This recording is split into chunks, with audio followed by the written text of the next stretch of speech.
Hello students, welcome to SBI academy.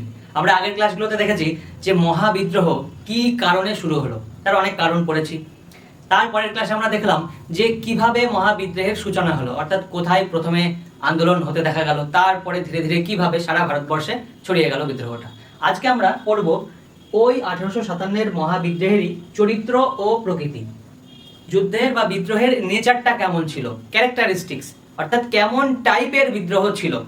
তো বিভিন্ন ঐতিহাসিক বিভিন্ন নামকরণ করেছেন এই বিদ্রোহের, সেই সমস্ত নামকরণের অর্থ আমরা বুঝবো। আজকের ক্লাসটা কনসেপচুয়াল ক্লাস, বুঝতে হবে, মুখস্থ করার মতো ফ্যাক্টসের সংখ্যা খুবই কম, অর্থাৎ ভালো করে বুঝতে হবে, ভালো করে দেখবে। প্রথমে আসছে সিপাহী বিদ্রোহ। নামকরণ করেছেন কারা? আর্ল রবার্টস, চার্লস রেক্স, জন সিলি ও জন লরেন্স। এই সমস্ত ব্যক্তি বলেছেন যে এই বিদ্রোহটা ছিল একটি সিপাহী বিদ্রোহ। এবার বিষয় হচ্ছে যে কেন এনারা সিপাহী বিদ্রোহ বলেছেন, তার পিছনে কি কি লজিক এনারা দিয়েছেন সেইগুলো জানার বিষয়। তারা বলেছেন যে এই সিপাহী বিদ্রোহ শুরুটাই হয় সিপাহীদের মাধ্যমে। যেমন উদাহরণস্বরূপ সবার প্রথমে আমরা বিদ্রোহ কোথায় দেখতে পাচ্ছি? বহরমপুরে। তারপরে দেখতে পাচ্ছি এই যে ব্যারাকপুরে মঙ্গল পাণ্ডে বিদ্রোহ শুরু করেন। তো এনারা সকলেই তো সিপাহী ছিল, তাই না? তারপরে দেখছি মিরাটে বিদ্রোহ শুরু হচ্ছে, 11 নম্বর বেঙ্গল নেটিভ ইনফ্যান্ট্রি বিদ্রোহ শুরু করছে। তারপরে সেখান থেকে মার্চ করে কোথায় গেল দিল্লিতে। তো আলটিমেটলি দেখা যাচ্ছে যে প্রত্যেকটা জায়গাতেই বিদ্রোহটা শুরু করেছিল কিন্তু এই সিপাহীরাই। এই সমস্ত কারণে এই সমস্ত ঐতিহাসিকরা বলছেন যে এটা ছিল একটা সিপাহী বিদ্রোহ। বোঝা গেল বিষয়টা? তো এই ক্ষেত্রে কি কি মুখস্থ করতে হবে যে সিপাহী বিদ্রোহ নামকরণ কারা কারা করেছেন, আর তাদের নামকরণ করার কারণ দু একটা মুখস্থ রাখতে হবে। তার কারণ পরীক্ষায় 8 মার্কের কোশ্চেনের মধ্যে এই কোশ্চেনটা দিতে পারে যে 1857-এর বিদ্রোহের চরিত্র বা প্রকৃতি বিশ্লেষণ করো। তো এই নামকরণগুলো পয়েন্ট হিসাবে লিখতে হবে, আর কে কি বা কোন ঐতিহাসিক কি নামকরণ করেছেন আর কি কি লজিকে কি কি যুক্তি দিয়েছেন তার পিছনে সেগুলো লিখতে হবে। নেক্সট দেখে নেব জাতীয় সংগ্রাম। কিছু কিছু ঐতিহাসিক যেমন Alexander Duff, Thomas Rice Holmes, এনারা কি বলেছেন যে এটা ছিল জাতীয় সংগ্রাম। তার কারণ দেখা যাচ্ছে যে একটা সময়ে বিদ্রোহ শুরু তো করেছিল সিপাহীরা, কিন্তু এক সময় কি দেখা যাচ্ছে যে এই বিদ্রোহের সাথে যুক্ত হয়ে যাচ্ছে কৃষক, কারিগর। যেমন সব থেকে বড় উদাহরণ অযোধ্যাতে এক সময় দেখা যাচ্ছে যে জনগণ স্বতঃস্ফূর্তভাবে এই বিদ্রোহের সাথে যুক্ত হচ্ছে। অর্থাৎ এই বিদ্রোহতে ওই সমস্ত জনগণের যোগদান দেখে বোঝা যাচ্ছে যে সবাই মোটামুটি স্বতঃস্ফূর্তভাবে যোগদান করেছিল। অর্থাৎ একটা জাতীয় সংগ্রামে পরিণত হয়েছিল, যেখানে সিপাহীদের পাশাপাশি সাধারণ জনগণও আর কি যুক্ত হচ্ছে যেহেতু। তো এটাকে এই জন্য জাতীয় সংগ্রাম বলা হচ্ছে। কারা বলেছিলেন সেই নামগুলো মুখস্থ রাখতে হবে, ঐতিহাসিকদের নামগুলো ভালো করে মুখস্থ করে নিতে হবে। নেক্সট আসছে ভারতের প্রথম স্বাধীনতা যুদ্ধ, ভীষণ ইম্পর্টেন্ট। এই নামটার উপরে 4 মার্কের কোশ্চেন আসতে পারে, মনে রাখবেন। তো ভারতের প্রথম স্বাধীনতার যুদ্ধ এই নামকরণ করেছেন বিনায়ক দামোদর সাভারকার।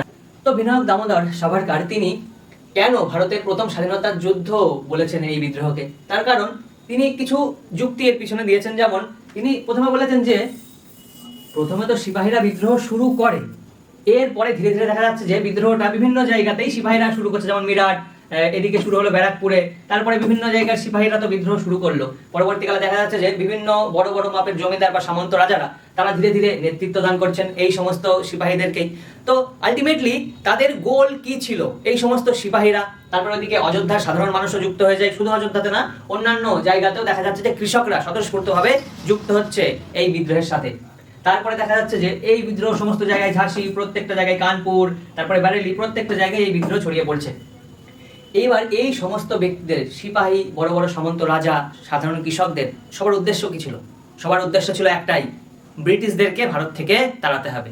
ব্রিটিশদের তাড়িয়ে আবার আগের মতো স্বাধীন হতে হবে। অর্থাৎ প্রত্যেকটা ব্যক্তি যারা যারা এই বিদ্রোহের সাথে যুক্ত হয়েছিল প্রত্যেকটা ব্যক্তিরই একটাই লক্ষ্য, একটাই উদ্দেশ্য ছিল স্বাধীনতা, স্বশাসন। সেই কারণে বিনায়ক দামোদর সাভারকার তিনি বলেছেন এটি ছিল ভারতের প্রথম স্বাধীনতার যুদ্ধ। অসাধারণ উক্তি। এর উপরে 4 মার্কের কোশ্চেন আসতে পারে, খুব ভালো করে এই কোশ্চেনটা রেডি করবে। নেক্সট সামন্ততান্ত্রিক প্রতিক্রিয়া। এরিক স্টোক, রমেশচন্দ্র মজুমদার, এই সমস্ত মার্ক্সবাদী ঐতিহাসিকরা এনারা বলেছেন যে এটা নিছক ছিল একটা সামন্ততান্ত্রিক প্রতিক্রিয়া। কোশ্চেন হচ্ছে যে কেন বলেছেন, তার পিছনে লজিক কি যুক্তি দিয়েছেন এনারা। লজিক হচ্ছে যে প্রথম দিকে বিদ্রোহ সিপাহীরা শুরু করলেও পরবর্তীকালে কি দেখা যাচ্ছে যে এই সমস্ত সিপাহীদেরকে নেতৃত্ব দান করছেন কারা? বেশিরভাগ সামন্ত রাজারা। একমাত্র এই যে মুঘল সম্রাট দ্বিতীয় বাহাদুর শাহ বাদে, যিনি নিজে মুঘল সম্রাট ছিলেন, ইনি ছাড়া এই যে ঝাঁসির রানী লক্ষ্মীবাই, তারপরে এই যে নানা সাহেব তাতিয়া তোপি, এনারা ছিলেন সামন্ত রাজা। এনাদের দেশীয় রাজ্যগুলোকে দখল করে নেওয়া হয়েছিল শর্তবিলোপ নীতির মাধ্যমে। 1848 প্রবর্তন করা হয় লর্ড ডালহৌসি দ্বারা। তো ওই শর্তবিলোপ নীতির মাধ্যমে দেশীয় রাজাদের এই যে রাজ্যগুলো দখল করে নেওয়া হয়েছিল, সেই কারণে এনারা নেতৃত্ব দান করেছিলেন। তো এক কথায় এনারা নিজেদের স্বার্থ, নিজেদের কোনো না কোনো স্বার্থ নিয়ে এই বিদ্রোহে যোগদান করেছিলেন। যেমন নিজেদের দেশীয় হারিয়ে যাওয়া যে রাজ্যগুলোকে পুনরুদ্ধার করার জন্য এই বিদ্রোহে যোগদান করেছিলেন বলে এই ঐতিহাসিকরা মনে করছেন। সেই কারণে এই ঐতিহাসিকগণ বলছেন যে এটা ছিল একটা সামন্ততান্ত্রিক প্রতিক্রিয়া, আর কিছুই নয়। তো যুক্তিটা বোঝা গেল। এর উপরেও কোশ্চেন আসতে পারে, সামন্ততান্ত্রিক প্রতিক্রিয়ার উপরে 4 মার্কের কোশ্চেন আসতে পারে। নেক্সট, মুসলিম ষড়যন্ত্র। এই যে জেমস আউটরাম আর ডব্লিউ টেলার, উইলিয়াম টেলার, ইনি কি বলছেন? এনারা বলছেন যে এটি ছিল মুসলিম ষড়যন্ত্র, মুসলিমদের ষড়যন্ত্র। কেন কেন তিনি বলছেন? এর পিছনে লজিক হচ্ছে যে প্রথমত এই যে মুঘল সম্রাট দুর্বল ছিল, সেই সময় প্রায় সব ক্ষমতায় হারিয়ে বসেছিল। তারপরে দেখা যাচ্ছে যে প্রথমে যখন ব্রিটিশরা ভারতে আসে সব কিছুই কিন্তু ওরা পেয়েছিল। এক কথায় বলতে গেলে মুসলিমদের থেকে ক্ষমতা ওরা নিয়ে নিয়েছিল। যেমন ওই যে ফারুক শেয়ারের ফরমান জারি করেছিল যে বিনা শুল্কে বাণিজ্য করতে দেওয়া হচ্ছে। তারপরে দেখা যাচ্ছে 1765-তে দ্বিতীয় শাহ আলমের কাছ থেকে ওরা দেওয়ানির অধিকার পাচ্ছে। তো এইভাবে ধীরে ধীরে ওরা ক্ষমতাটা কিন্তু পেয়েছিল ওই মুঘলদের কাছ থেকে, অর্থাৎ মুসলিমদের কাছ থেকেই। সেই কারণে এই সমস্ত ঐতিহাসিক, এরা ঐতিহাসিক ছিলেন না, এনারা ছিলেন সাধারণত কোম্পানির কর্মচারী বা কোম্পানির বড় বড় পদের যে আর কি উচ্চ পদস্থ কর্মচারী। তো যেহেতু এই মুসলিম সম্রাটদের বা মুসলিম শাসকদের ক্ষমতা চলে গিয়েছিল, তো ওনারা এর কি ষড়যন্ত্র করেছিলেন যাতে আবার আগের ক্ষমতায় ফিরে যাওয়া যায়। সেই কারণে এই মুসলিমরা নাকি হিন্দুদের উস্কিয়ে দিয়েছিল যে ওই এনফিল্ড রাইফেলের যে কার্তুজ সেখানে গরু আর শুকরের চর্বি মেশা আছে। সেই কারণে মুসলিমদের সাথে হিন্দুদেরকে ওরা পেয়েছিল বিদ্রোহ করার জন্য। তো এই যুক্তিটা দিচ্ছেন এনারা যে এটা ছিল মুসলিমদের একটা ষড়যন্ত্র। তারপরেও দেখা যাচ্ছে যে বেগম হযরত মহল, তিনি নিজেও একজন মুসলিম নারী ছিলেন, তিনি পরবর্তীকালে দেখা যাচ্ছে যে নেতৃত্ব দান করেছেন। আর তার তো একটা উদ্দেশ্য ছিলই যে নিজের রাজ্য আবার ফিরে পাওয়ার জন্য, দেশীয় রাজ্য ফিরে পাওয়ার জন্য। তো এই সমস্ত ব্যক্তিদের যোগদানকে কেন্দ্র করেই এই তত্ত্বটা উঠে এসেছে যে এটা ছিল নিছকই একটা মুসলিমদের ষড়যন্ত্র।